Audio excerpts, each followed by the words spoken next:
Good evening and welcome back to C4 Facebook Live. Glad to have you.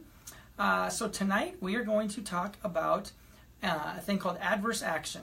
And if you're in human resources, you probably know or at least have heard of the term. Hopefully you're using it and you're doing it. But if you're not, we're going to talk about it and how to do it. If you're not in human resources and you have no idea what adverse action is, that's okay. Adverse action is a process that basically you as an employer are supposed to follow if you are not going to hire a person based upon what is on their background check. So if this is a situation where maybe you've just got a more qualified applicant and you're not going to pick this person because somebody else is more qualified, you don't have to use adverse action. Adverse action is for if you are going to use information found in the background check. All right, our system actually has it all pre-populated in the system. We're going to show you that tonight and everything and exactly how that works. But it's all pre-populated. It has the person's name and our name. It has our name in the letter for you so that they call us and ask any questions. So we'll just do it for example. If you are not going to hire somebody and you send them a pre-adverse action, okay, that's the pre-adverse action letter you're going to send them. It says contact C4 operations with any questions. So if they get mad and they think, well, why aren't they going to hire me because of this background check, what's on the background check, etc., they contact us and we explain the process to them. They get 3 things in this letter. They get the letter saying that they may or may not be hired at this point because of something found or possibly found within the background check. They get their FCRA summary of rights, which basically they are due by law, so that they understand that they are due a copy of that and that the rights basically tell them that they have a certain amount of days to dispute this, etc., which we'll talk about all that in just a minute. So they get the rights. And then they also get a consumer copy of the background check itself. So everything in the background check they will have access to and be able to see. So those 3 things are all part of that whole pre-adverse action process. Okay? So the system kind of goes like this. We're going to explain it to you and then we'll show it to you here on the computer and the screen. But the first thing you do is send out a pre-adverse action letter, and then you have to wait 5 days and give them 5 business days in order to respond to that information. If they want to dispute that or say, no, that's not me, or that's not my record, or that was expunged, or that was dismissed, or whatever the dispute might be, they have 5 days to do that. And if they contact you as the employer and you're part of C4 Operations and one of our clients, then you just say, hey, C4 Operations can explain that to you, give them a call, and then we are here to take that call and listen to them. In the letter, it points to us, but sometimes they call the employer anyway because they're more familiar with you. But anyway, if they call us, we'll tell them, hey, this is what it is, this is the information we need, etc. They'll say, oh, that was dismissed, or that was not me, or whatever it might be. And if, say in the case of a dismissal, we say, great, show us the dismissal paperwork, give us that information from the courts, and we'll be glad to review that. And then we take that and we go back to the county where we got the record, and we say, hey, we've got this record of dismissal here, you're still showing it live here, what's the problem? So we'll do all that homework, we do all that work for you behind the scenes. You don't have to do anything. We'll let you know that it's going on, but that's about it, okay? Then, if they are in a dispute and we do get that information, we'll either let you know, hey, the record stands because of this reason, or you know what, we're going to take out that record because it was dismissed and the county made an error and reported it in error, so we're going to do that and we'll get you a new report back. That very rarely happens. Most of the time, we don't even hear from the client, but if we are to hear from the client, we ask them for that information, and then it pretty much stops there. Usually people don't really give us the information that we need in order to take away the record or delete the record off of their report. But if they do, then we talk to you about all of that and let you know and keep you in the loop there. But let's say that they don't come to us or go to you. Okay, so they've got 5 days, you hear nothing, we hear nothing. Then what happens is we go to the next process, and either you withdraw the offer that you've already made, and we have a letter for that, or you actually deny the offer and tell them you can't make the offer because of what's in the background check. And you'll see this in a minute. That's a pretty short and sweet letter because we've given them all the information in the pre-adverse action letter. So there's a pre-adverse action letter, you wait 5 days, you send out the final letter, and then your job is done at that point. If the applicant then comes back after that, we can let them know that, hey, the pre-adverse and the adverse action has already been done. Here's all of this, and that's pretty much the process. Okay, so what we're going to do now is show you how it works in our C4 system. Okay, it's all pre-populated and pre-formatted for you.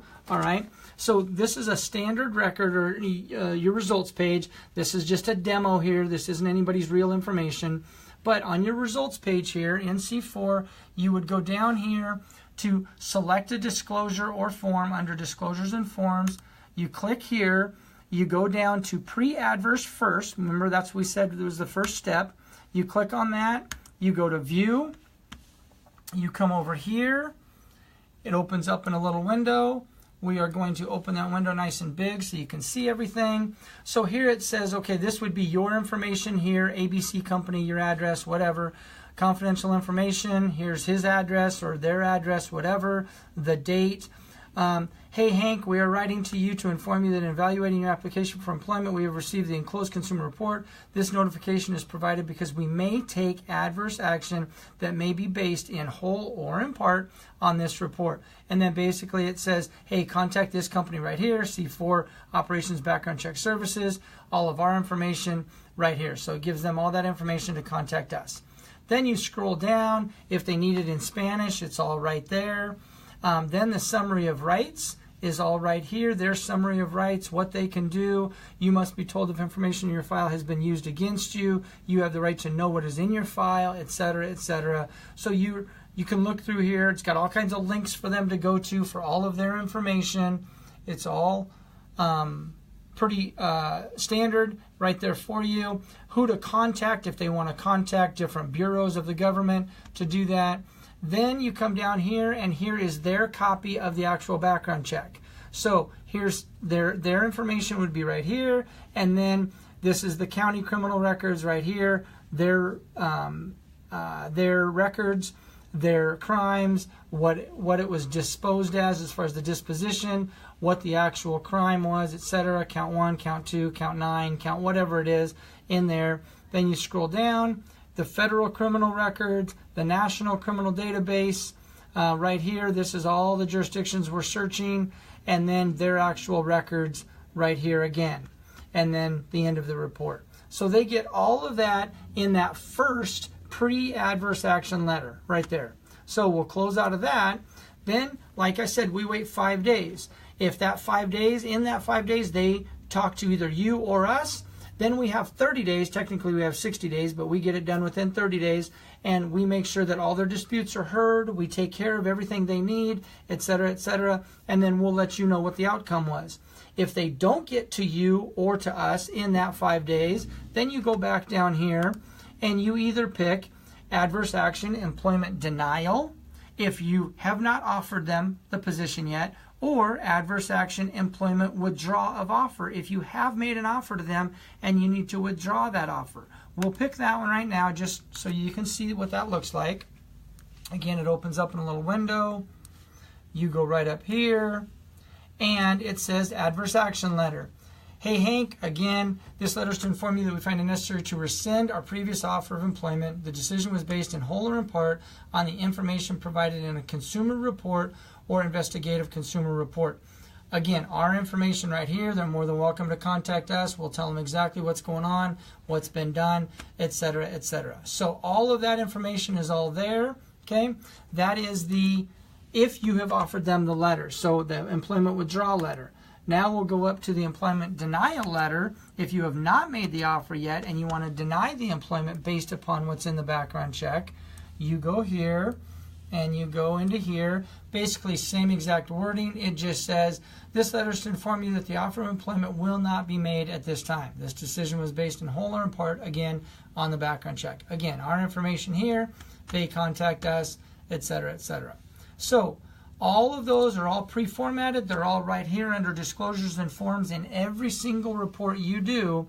you'll find them all pre-formatted and all ready to go right here. Another thing that you're going to have in yours is a consumer copy. Say that one of your people calls and says, hey, I know you guys did a background check on me. I'd like a copy of that. Say, okay, great, no problem. They'll do that. It's their information, not a problem at all. You give them a consumer copy right here, and you open it up, and it looks a lot like that first letter that we sent. Here's your consumer copy. Here's their summary of rights. Here's the actual background check, etc. So at any time, you're more than welcome to give that. You can print it. You can print the letter. You can fax the letter, or you can come down here and email the letter. So say that to this person right here, I just wanted to email it. If I click on email and I had put their email in, which we didn't do, but if I had put an email in, it would send that directly through email to them.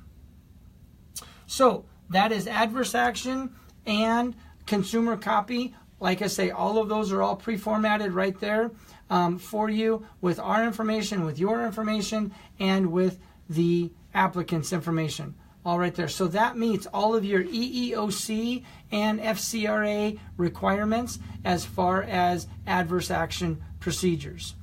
Once again, if you have any questions about adverse action, feel free to give us a call. We do answer the phones 24/7. We're more than happy to talk to you about that. If adverse action is a brand new thing to you and you're like, what the heck is all this? I have no idea what you're talking about. Again, give us a call. We'll go through it with you again and make sure you understand everything. If you know about adverse action, all the letters and everything are right there for you. You feel free to use those, and it's all part of our system for you as a customer. All right? Thank you very much. Join us again next week. And for right now, we'll just say goodnight. Have a great evening. Bye-bye.